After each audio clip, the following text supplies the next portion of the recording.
आप सभी का आज इस ऑनलाइन कलीसिया में बहुत बहुत स्वागत है।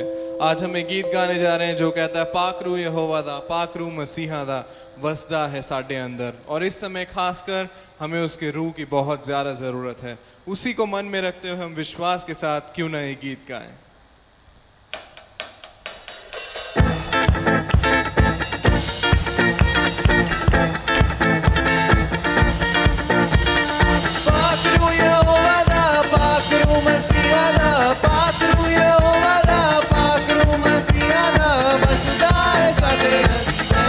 ते मौजा लग गई रे, ते मौजा लग गई रे, ते मौजा लग गई रे, ते मौजा लग गई रे।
मौजा लग गई रे, ते मौजा लग गई रे, ते मौजा लग गई रे, ते मौजा लग गई रे। अपनी था यीशु जी ने कलिया यूनू, अपनी था यीशु जी ने कलिया सी रूनू, रूह दी भरपूरी नाल तकिए यीशु नू, रूह दी भरपूरी नाल तकिए यीशु नू। निशाना बद गई रे, निशाना बद गई रे, निशाना बद गई रे, निशाना बद गई रे। पाक रू यहोवा दा, पाक रू मसीहा दा, पाक रू यहोवा दा, पाक रू मसीहा दा वसदा है साडे अंदर। ते मौजा लग गई रे, ते मौजा लग गई रे, ते मौजा लग गई रे, ते मौजा लग गई रे, ते मौजा लग गई रे, ते मौजा लग गई रे, ते मौजा लग गई रे, ते मौजा लग गई रे।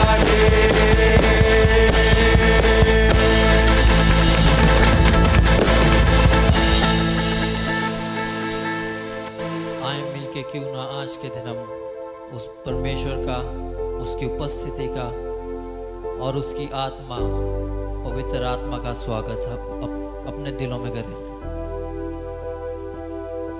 वो आज हमारे बीच में मौजूद है अपना अद्भुत काम करने के लिए।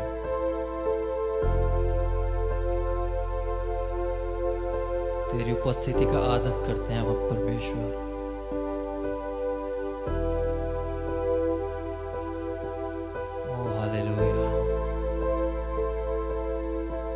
तेरी बड़ाई, तेरी स्तुति करते हैं अपने भजनों के द्वारा परमेश्वर।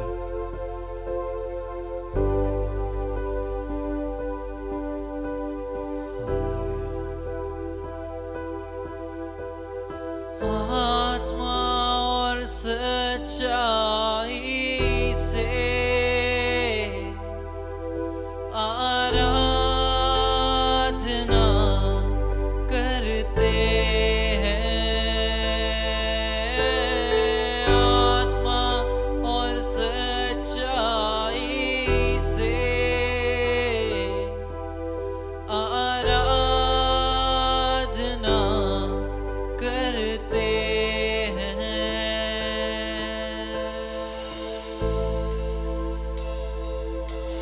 पवित्र, अति पवित्र स्थान में ले चल प्रभु।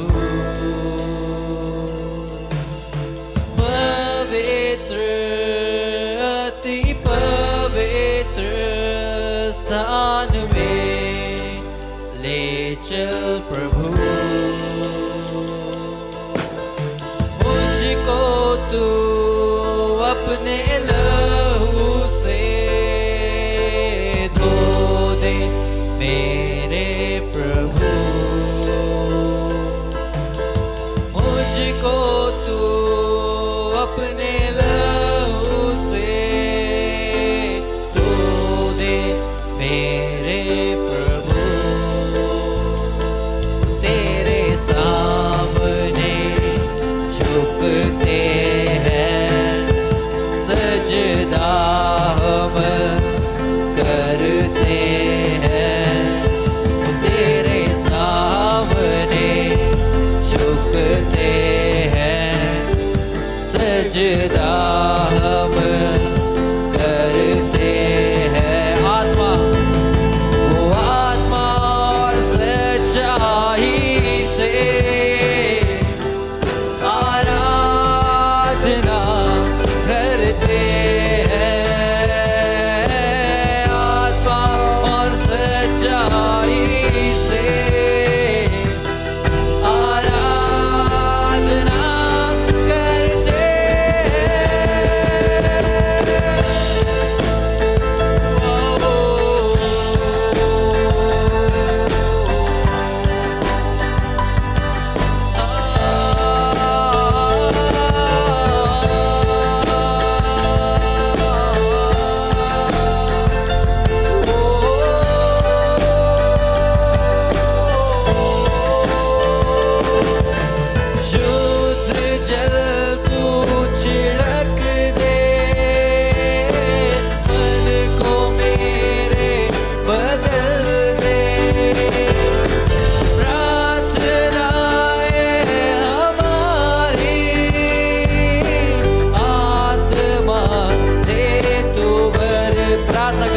शुद्ध जल, शुद्ध जल तू छिड़क दे, वो मेरे बदल दे। प्रार्थनाएं हमारी ओ आत्मा से तू भर दे। ओ पवित्र, अति पवित्र चल प्रभु। पवित्र, पवित्र, अति पवित्र स्थान में ले चल प्रभु। मुझको तू अपने लहू से धो दे मेरे प्रभु। मुझको तू अपने लहू से धो दे मेरे प्रभु। तेरे सामने झुकते हैं, सजदा हम करते हैं। तेरे सामने झुकते हैं, सजदा हम करते सामने तेरे सामने झुकते हैं, सजदा हम करते हैं। ओ तेरे सामने झुकते हैं, सजदा हम मिलके करते आराधना करें आत्मा और सच्चाई से। वो आत्मा और सच्चाई से आराधना करते हैं, आत्मा और सच्चाई से आराधना। आवाज़ों को उठा के आराधना करें हालेलुया। आत्मा और सच्चाई, आत्मा और सच्चाई से आराधना करते हैं। ओ आत्मा और सच्चाई से आराधना करते हैं। मिलके आराधना करते हैं हालेलुया। ओ आत्मा और सच्चाई से आराधना करते हैं, आत्मा और सच्चाई से आराधना करते हैं।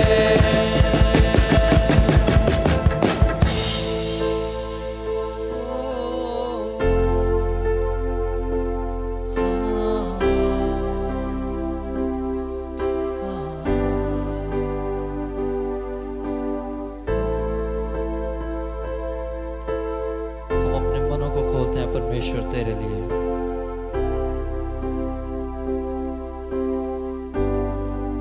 तेरे उस स्वर्ग की आशीष के लिए अपने मनों को खोलते हैं, अपने जीवनों को खोलते हैं इस समय परमेश्वर।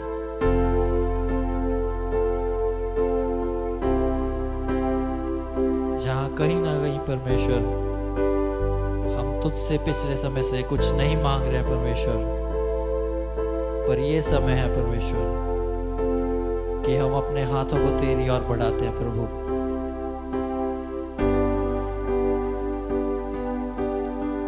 जो भी जन इस आराधना में शामिल है, क्यों ना अपने हाथों को परमेश्वर की तरफ बढ़ाएं। जिस चीज की उम्मीद आप रख रहे हैं, आप परमेश्वर के हाथों में दें उसे,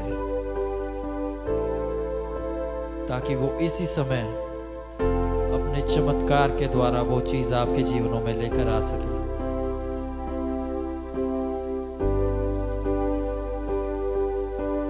हालेलुया।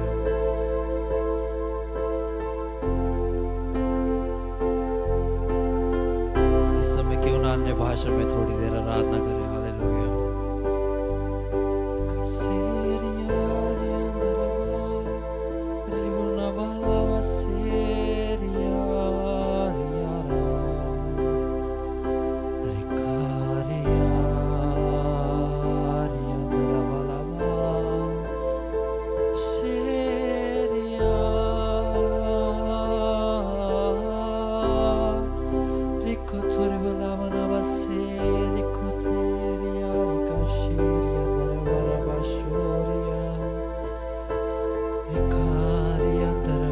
जिन्हें भी अन्य भाषा का वरदान मिला, क्यों ना अपनी आवाजों को उठा के आराधना करें। आमीन।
दिन परमेश्वर से क्यों ना मांगे हम अपनी आवाज़ों को उठा के हालेलुया मिल के गाएं। बारिश होने दे, बारिश होने दे, होने दे, स्वर्ग के सब द्वार तू खोल। बारिश होने दे, होने दे, स्वर्ग के सब द्वार। परमेश्वर से कहें होने दे बारिश, हमें बारिश होने दे, होने दे, स्वर्ग के सब द्वार। बारिश होने दे आशीषों की, हालेलुया। बारिश होने दे चंगाइयों की, आमीन, हालेलुया। बारिश होने दे आर्थिक तंगी को दूर करने की, आमीन। तू को बारिश होने दे, बारिश होने दे, होने दे, स्वर्ग के सब द्वार तू खोल। बारिश होने दे, होने दे, स्वर्ग के सब द्वार तू खोल। बारिश होने दे, होने दे, स्वर्ग के सब द्वार तू खोल। बारिश होने दे, होने दे, स्वर्ग के सब द्वार तू खोल।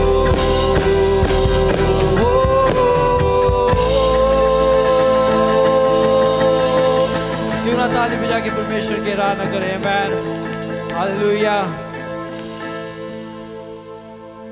इस समय उसकी उपस्थिति, उसकी कृपा हमारे बीच में है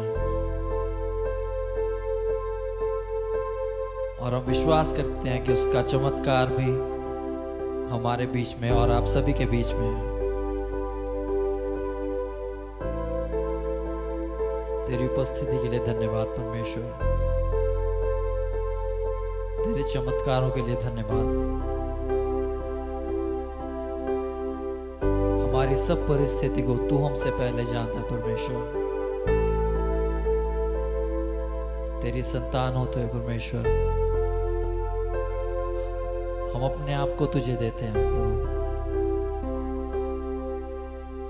इस समय में परमेश्वर तू हमें गाइड कर, हमें सिखा परमेश्वर कि हमें किस राह पर चलना है और क्या हमें डिसीजन लेना है प्रभु।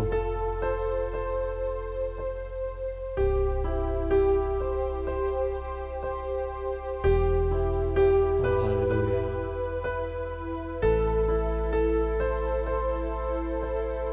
हम इस आराधना को तेरे प्यारे बेटे यीशु के नाम से मांगते हैं, आमीन, आमीन। सबको जय मसीह की। ये समय है कि हम अपने भेंटों और दशवांशों को परमेश्वर के लिए दें। इससे पहले कि हम अपने भेंटों को दें, मैं आपको अपने ही कलीसिया के एक परिवार की गवाही देना चाहती हूँ। ये परिवार है, 2 बच्चे हैं। बहुत ईमानदारी से लॉकडाउन के दौरान या किसी भी समय के दौरान सभी अपना दशवांश, मिशन, दर्शन का भेंट देते आ रहे थे। और जब लॉकडाउन आया तो उनके मन में ये विचार आया कि कैसे होगा, किस तरीके से होगा, क्योंकि उनको लग रहा था कि उनकी कमाई का ज़रिया कहीं ना कहीं से प्रभावित होने वाला है। परंतु फिर भी चारों ने ये फैसला किया कि हम अपने प्रभु को देने के विषय से बिल्कुल समझौता नहीं करेंगे और हर महीने वो लोग ईमानदारी के साथ जो उनका दशवांश, दर्शन वगैरह होता था और मिशन का भेंट होता था वो देते आ रहे थे, जबकि वो मतलब थोड़ा सा ज़्यादा था। तो हुआ ये कि पिछले महीने एक और दूसरा परिवार था, उनकी तरफ से इनको एक फ़ोन कॉल आया। उन्होंने, वो भी मसीही परिवार था, यहाँ का नहीं, मतलब इस जगह से बाहर का है और ये सच्ची घटना है। तो उन्होंने इस परिवार के मुखिया को फ़ोन किया और कहा कि हम अपने घर का बजट बना रहे थे इस महीने का और हमारे पास 9,100 रुपये बचते हैं और हमने सोचा, हमारे मन में आया, प्रभु ने डाला कि ये पैसे हम आपको दें। वो पैसे उनके पास आ गए और उस परिवार ने मिलके उस पैसे से में से भी दशवांश अपना प्रभु को दिया। और यही नहीं, इस महीने भी उस दूसरे परिवार ने फिर दोबारा मैसेज भेजकर कहा कि हमने अपने घर का बजटिंग कर रहे थे और उसमें से फिर से 9,100 रुपये बचे हैं और ये हम आपको देना चाहते हैं। मेरे प्रियो, उस वक्त जब मैंने ये गवाही सुनी तो मेरे मन में एक बात आई जो हमारे यशाया नबी की पुस्तक उसके 45 अध्याय के 3 आयत में लिखा है, मैं तुझको अंधकार में छिपा हुआ और गुप्त स्थानों में गड़ा हुआ धन दूंगा, जिससे तू जाने कि मैं इज़राइल का परमेश्वर यहोवा हूँ, जो तुझे नाम लेकर बुलाता है। इसी वचन के द्वारा परमेश्वर ने मेरे सास ससुर से भी उस समय बात किया था जब उनके पास पैसे की कमी थी और वो ईमानदारी से अपना सारा दशवांश वगैरह कलीसिया में देते थे। और अचानक, मुझे ठीक से याद नहीं है कब, परंतु कैसे, परंतु उनको अचानक से एक संदेशा मिला कि इतना इतना पैसा उनका रखा हुआ है और अब वो रिलीज़ हो रहा है उनके लिए। मुझे याद है मेरी मदर इन लॉ, मेरी सास ने बहुत खुशी से, आज नहीं, ये बहुत साल पहले की बात है, ये बात मुझे बताई थी। तो मेरे प्रियो, इन दोनों गवाहियों से हमें ये पता चलता है, मैं उस परिवार का नाम नहीं बताना चाहती हूँ क्योंकि उस परिवार चाहता है कि उसका नाम गुप्त रखा जाए।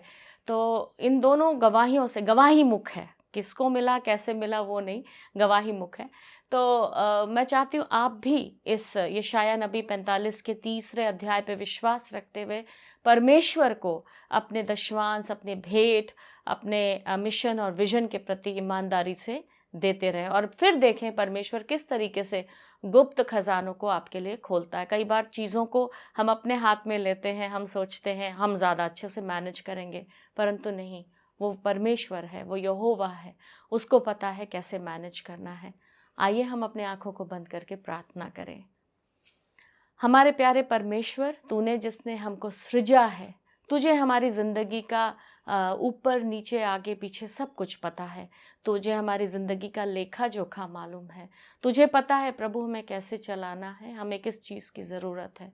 और आज की सुबह परमेश्वर, जब मैं इस गवाहियों को सभी के सामने रखते हुए प्रार्थना करती हूँ कि ये गवाहियाँ लोगों के जीवन से बात करें, ताकि वे भी आप पर विश्वास करते हुए अपने दशवांशों को, भेंटों को, मिशन की भेंट को और दर्शन की भेंट को कलीसिया में देने पाए, ताकि प्रभु जी वे एक आशीष का कारण बन सके और फिर आप उनको बदले में आशीषित करें। यीशु के नाम से मांगते हैं, सुन और कबूल कर, आमीन। हम सूचनाओं की तरफ भी ध्यान देंगे। जैसा कि आपको पता ही है कि चिल्ड्रंस चर्च हर हफ्ते चलता है।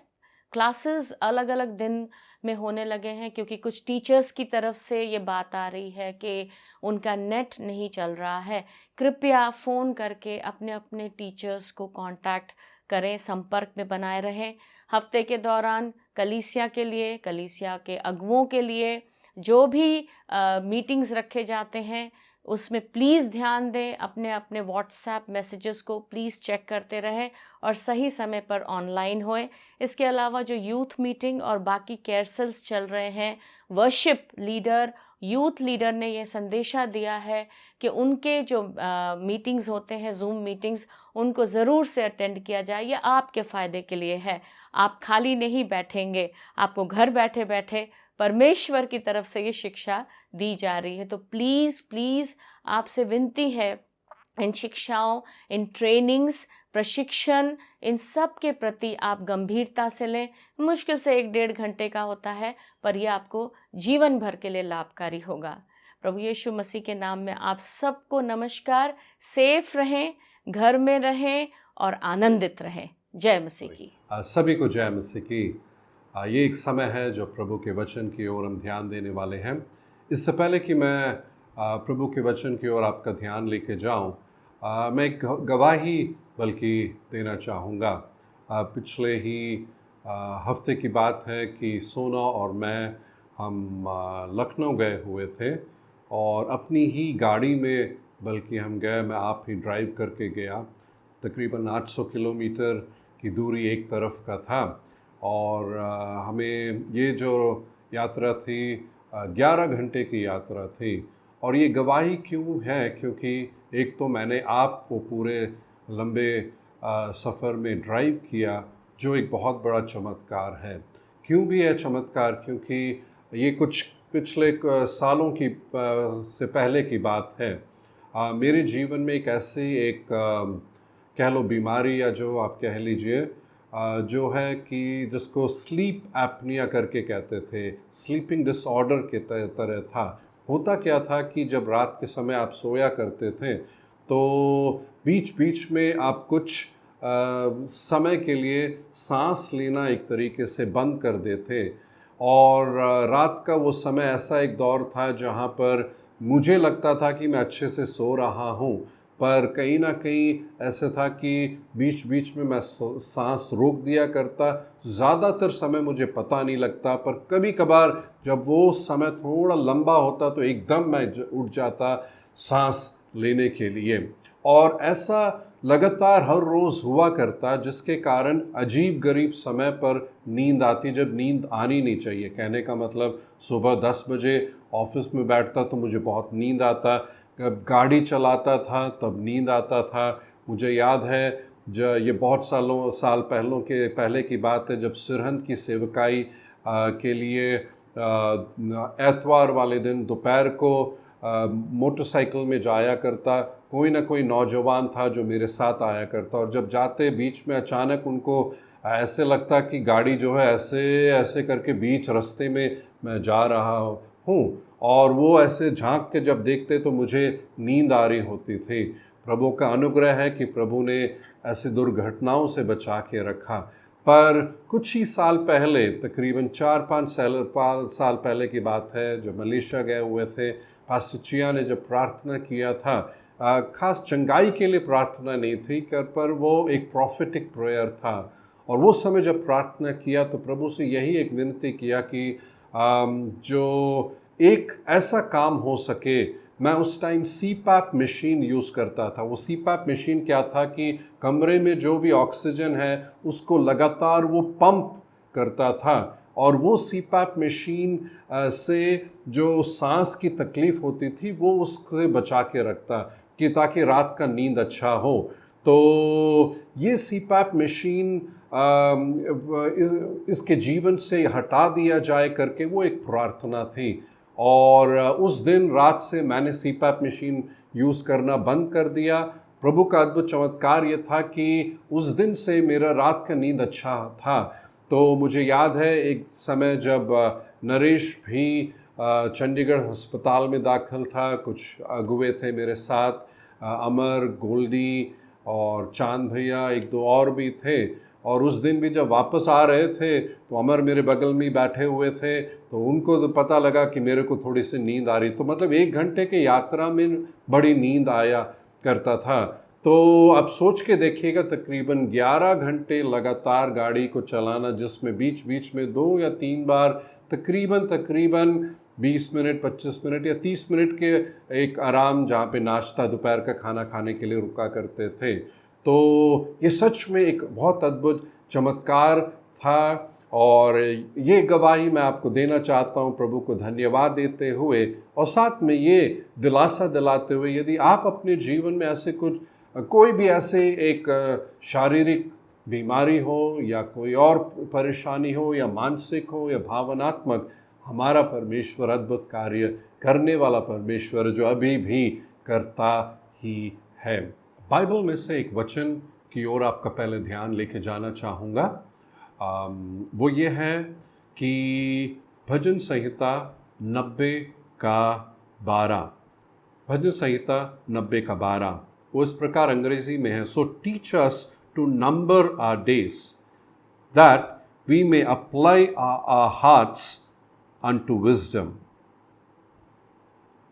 that we may apply our hearts unto wisdom। Hindi में इस प्रकार ये वचन कहता है, हमको अपने दिन गिनने की समझ दे कि हम बुद्धिमान हो जाएं। यहाँ पर जो शब्द इस्तेमाल किया गया है गिनना करके, उसका अगर हम उसको इब्रानी भाषा में यदि हम देखें, उसका मतलब ये है कि हम तैयार करें, हम जो है कि इसको नियुक्त करें, इसको हम अपने हिसाब से चलाएं। तो अब जब हम इस विषय पर बात कर रहे हैं कि हम अपने जीवन को अपने नियंत्रण में रखना, प्रभु का यह वचन हमें कह रहा है कि हम अपने दिन को गिने, उसको तैयार इस तरीके से करें, उसको इस तरीके से नियुक्त करें ताकि हम बुद्धिमानी से चलें। तो प्रभु इस वचन की ओर हम ध्यान दें। तो आज जिस विषय के बारे में मैं आपसे बात करना चाहता हूं वो है कि हम अपने जीवन का नियंत्रण लें, take control of our life. ख़ास तौर पे ये एक समय जब हम अपने आसपास ऐसे एक अनिश्चित समय से गुज़र के जा रहे हैं। जैसे मैंने कहा, अनिश्चित समय तो पहले भी हुआ करता था, पर अभी काफ़ी ऐसा लग रहा है कि एक अनिश्चित समय है जहाँ पर क्या आगे होगा एक चिंता कईयों के मन में है, कैसे सब कुछ होगा एक चिंता मन में है। और संभव यह है कि जब ऐसे सब होने लगता है हम एक तरीके से अपने जीवन का पर नियंत्रण खो बैठते हैं और परिस्थिति के हिसाब से ढलते हुए परिस्थिति के हिसाब से हम सोचने लगते हैं और ऐसे लगता है कोई भी आगे कुछ पता नहीं क्या होगा कर कर।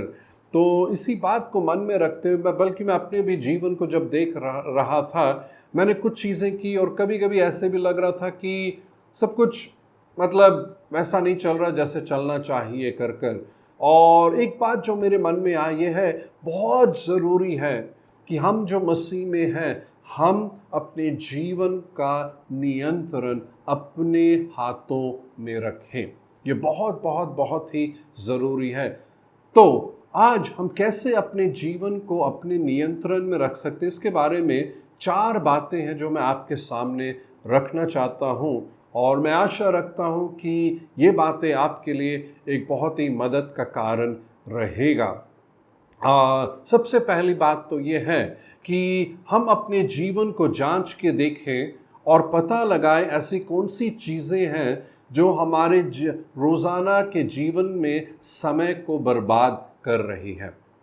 हम अपने जीवन को जांच के देखें कौन सी ऐसी चीज़ें हैं जिसको हमने एक तरीके से अपने जीवन में अनुमति दी है समय बर्बाद करने के लिए। क्या क्या चीज़ें हो सकती हैं? कभी कभी शायद समय से ज़्यादा टीवी के सामने बैठ के देखना, कभी कभी शायद ये होगा कि सोशल मीडिया जो फेसबुक है उस पर बहुत ही ज़्यादा ध्यान देना। मैं अपना यदि बताऊं तो कभी कभी फेसबुक में कमेंट्स का होता है, कमेंट से भी ज़्यादा वीडियोस है। एक वीडियो में देखता हूं, फिर दूसरा वीडियो देखता हूं, अरे वो भी अच्छा लग रहा है, अरे वो भी अच्छा लग रहा है, ये भी अच्छा लग रहा है। देखते देखते देखते देखते जब समय को देखते हैं तो हम देखते हैं इतना ज़्यादा समय हमने उसमें बिता भी लिया है। शायद कभी कभी ऐसा हो सकता है कि हम चिंता में ही चिंता कर रहे हैं, पूरे टाइम चिंता में ही हम डूबे हुए हैं। कभी कभी ऐसा हो सकता है कि कुछ लोगों के साथ हम बैठे गप्पे शप्पे मार रहे हैं और फालतू जो है कि बातें हम बल्कि करने लगते हैं। तो वो भी एक कारण हो सकता है कि अच्छी बातें करने के बजाय हम जो है कि अपना समय फालतू बातों में समय बिता। और मैंने अपना भी देखा, कभी कभी दोस्तों से बात करना बहुत अच्छा लगता है। कुछ ऐसे दोस्त हैं जहाँ पे फालतू बातें भी हो रही थी, कुछ ऐसी बातें लोग हैं जिनसे काफ़ी अच्छा मतलब बातों के बारे में मतलब हम कर रहे थे जो आगे भविष्य के लिए है। तो ये कहते हुए बिल स्वॉर्ड करके हैं जिन्होंने ये बात कही, great minds talk about ideas, average minds talk about events and small minds talk about people। महान सोच वाले अच्छे आइडियाज़ के बारे में बातचीत करते हैं, सामान्य सोच वाले घटनाओं के बारे में बात करते हैं, छोटे सोच वाले लोगों के बारे में बातचीत करते हैं। तो थोड़ा सा हम देखें हमारे जीवन में कौन सी ऐसी बातें हैं जो हमारे समय को बर्बाद कर रहा है। समय की बात जब हम करते हैं तो बल्कि एक जिम रॉन करके हैं एक स्पीकर जिसके बारे में मैं काफ़ी बल्कि उनके जो यूट्यूब्स में उनके टीचिंग सब है जो मैं काफ़ी सुनता हूँ, उन्होंने कहा time is our most valuable asset, yet we tend to waste it, kill it and spend it rather than invest it. Time जो है, समय सबसे बहुमूल्य एक चीज़ है, उसके बावजूद भी हम समय बर्बाद करते हैं, समय को मार देते हैं और समय का अच्छा उपयोग करने के बजाय उसको व्यर्थ ही इस्तेमाल करने लगते हैं।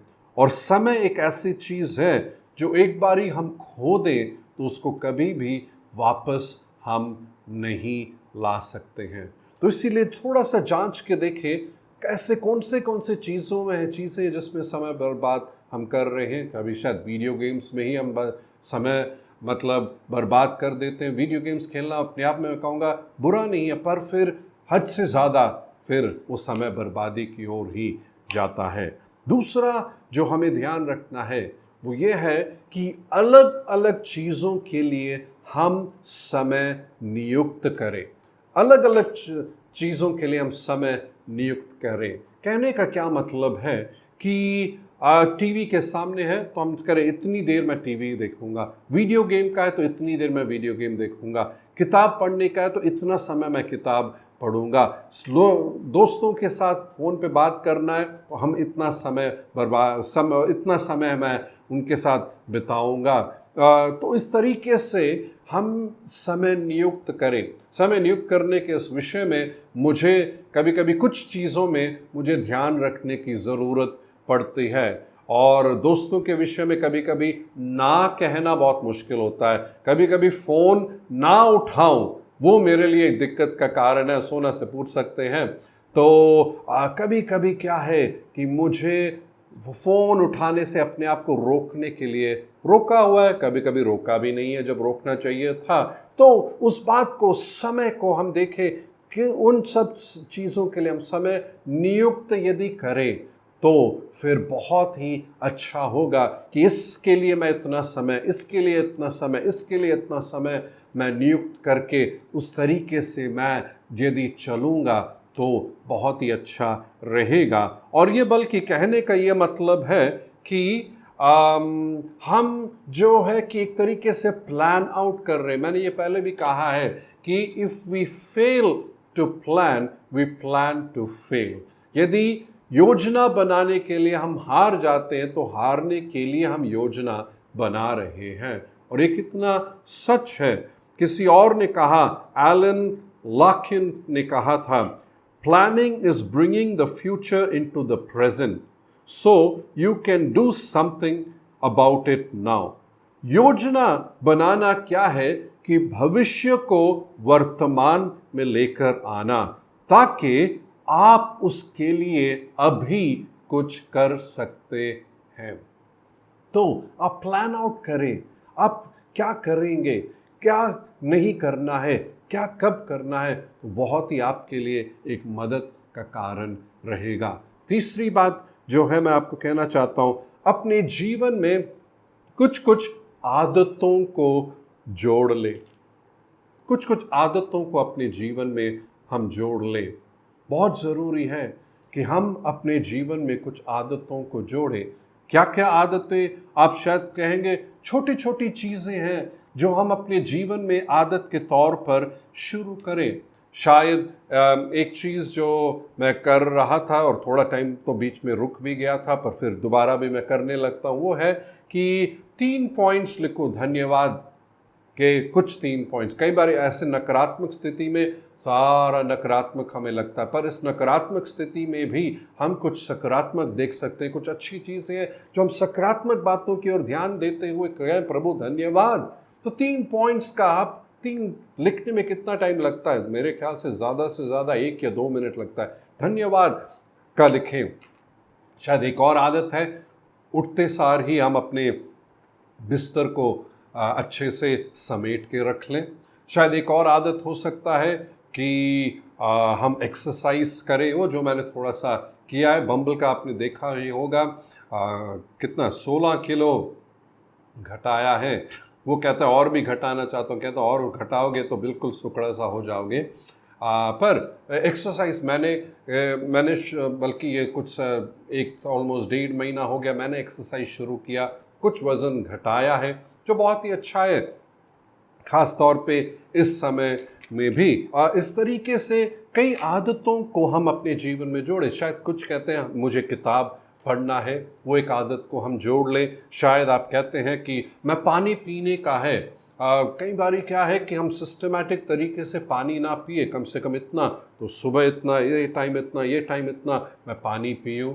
कभी एक और खुश रहने का, हंसने का एक आदत हम अपने जीवन में जोड़ें। ऐसे समय में क्या हंस सकते, खुश रह सकते? हाँ, खुश रह सकते हैं, ये हमारे हाथों में है। तो कई कई ऐसी आदतों को हम अपने जीवन में जोड़ लें जो हमारे क्या है कि आगे वाले जीवन को और बेहतर बनाएगा। तो आप देखें अलग अलग चीज़ें को जो अपने जीवन में आप आदत बना सकते हैं। और इस आदत बनाने के इस विषय में मैं ये बताना चाहता हूँ, एक आदत पर ध्यान दें, एक ही आदत। कभी कभी क्या होता है हम ये भी जोड़ना चाहते हैं, ये भी आदत और बहुत सारे, और फिर कर नहीं पाते। एक आदत पर ध्यान दें, उस पर लगे रहें। और दूसरी बात, थोड़ा थोड़ा करके शुरू करें। कहने का ये मतलब, यदि आप कहते हो किताब पढ़ना है तो आप शुरू करें कितना, 5 पन्ने पढ़ने में कितना टाइम लगता है? ज़्यादा टाइम नहीं लगता, उतने से शुरू करें। क्या होता है कभी जोश में हम इतने किताब पन्ने पढ़ेंगे, शुरू में तो कर लेते पर कुछ टाइम बाद दिक्कत आती है। या एक्सरसाइज करना चाहते आप शुरू करें, 10 मिनट आप एक्सरसाइज करेंगे, ठीक है, 10 मिनट के लिए इतना मैं करूँगा या इतना मैं करूँगी, शुरू करें, उसमें लगे रहे।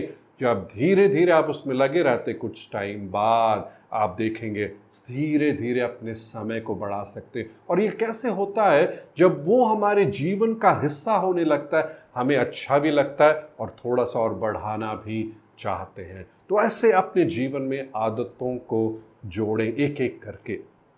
आखिर में एक पॉइंट कहते हुए मैं ख़त्म करना चाहूँगा, वो ये है कि समय निकालें और अपने सपनों पर और अपने उस लक्ष्य पर ध्यान हम दें।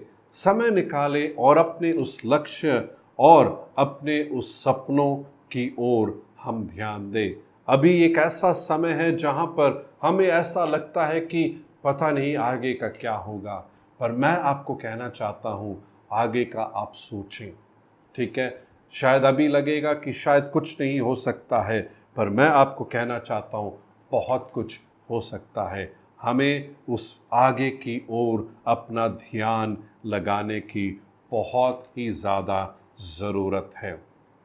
हम थोड़ा सा टाइम निकालें, उसकी ओर हम ध्यान लगाएं और उस भविष्य जो प्रभु ने हमारे लिए रखा है उस पर हमें ध्यान देने की बहुत ही ज़्यादा ज़रूरत है।